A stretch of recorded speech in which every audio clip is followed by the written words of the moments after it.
Tremendous Trifles by G.K. Chesterton. 7. The Advantages of Having One Leg. A friend of mine, who was visiting a poor woman in bereavement, and casting about for some phrase of consolation that should not be either insolent or weak, said at last, "I think one can live through these great sorrows and even be the better. What wears one is the little worries." "That's quite right, Mum," answered the old woman with emphasis, "and I ought to know, seeing I've had 10 of 'em." It is perhaps in this sense that it is most true that little worries are most wearing. In its vaguer significance, the phrase, though it contains a truth, contains also some possibilities of self-deception and error. People who have both small troubles and big ones have the right to say that they find the small ones the most bitter, and it is undoubtedly true that the back which is bowed under loads incredible can feel a faint addition to those loads. A giant holding up the earth and all its animal creation might still find the grasshopper a burden. But I am afraid that the maxim that the smallest worries are the worst is sometimes used or abused by people, because they have nothing but the very smallest worries. The lady may excuse herself for reviling the crumpled rose-leaf by reflecting with what extraordinary dignity she would wear the crown of thorns, if she had to. The gentleman may permit himself to curse the dinner and tell himself that he would behave much better if it were a mere matter of starvation. We need not deny that the grasshopper on a man's shoulder is a burden, but we need not pay much respect to the gentleman who is always calling out that he would rather have an elephant when he knows there are no elephants in the country. We may concede that a straw may break the camel's back, but we'd like to know that it really is the last straw, and not the first. I grant that those who have serious wrongs have a real right to grumble, so long as they grumble about something else.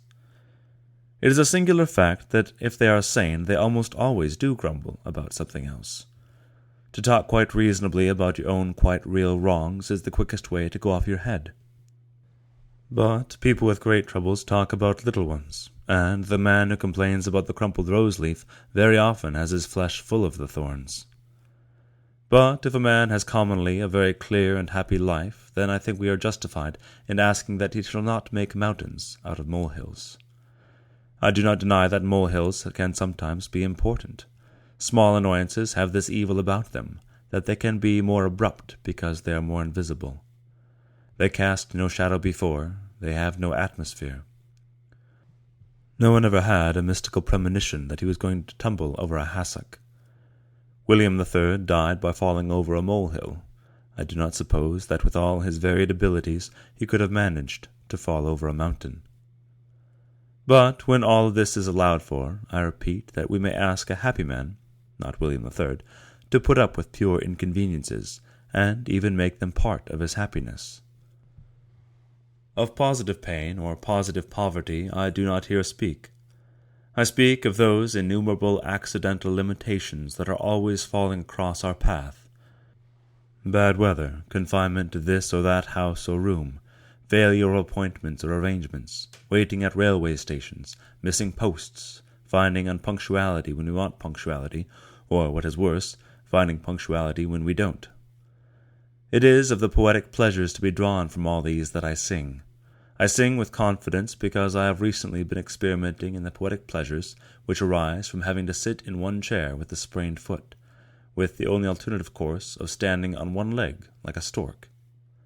A stork is a poetic simile, therefore I eagerly adopted it. To appreciate anything, we must always isolate it, even if the thing itself symbolize something other than isolation. If we wish to see what a house is, it must be a house in some uninhabited landscape. If we wish to depict what a man really is, we must depict a man alone in a desert or on a dark sea sand. So long as he is a single figure, he means all that humanity means. So long as he is solitary, he means human society.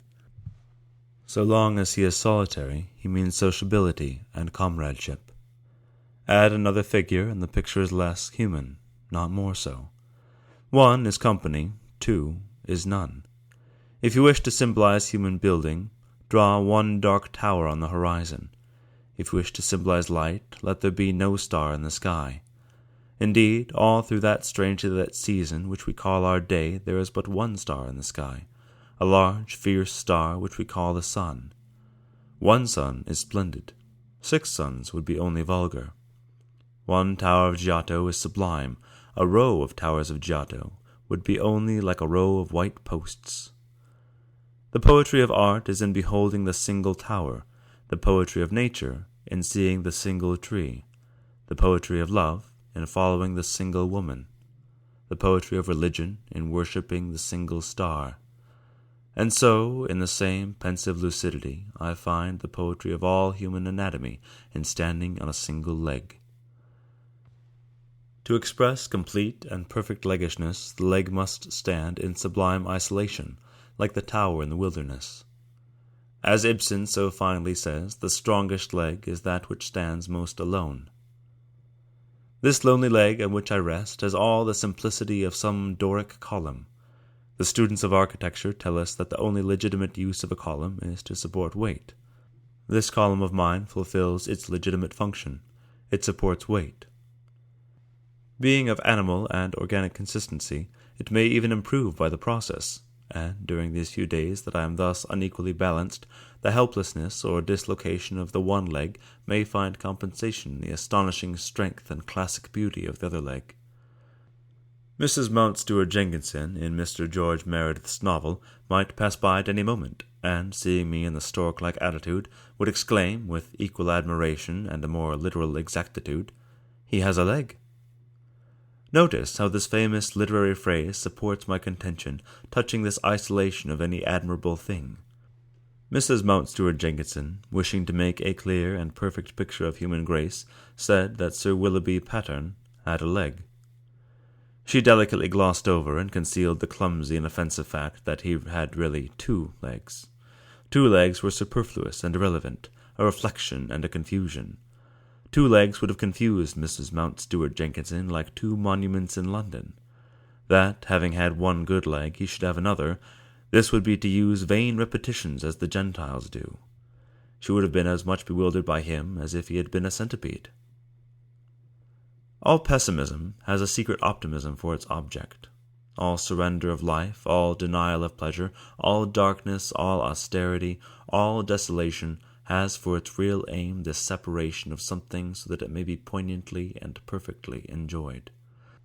I feel grateful for the slight sprain which has introduced this mysterious and fascinating division between one of my feet and the other.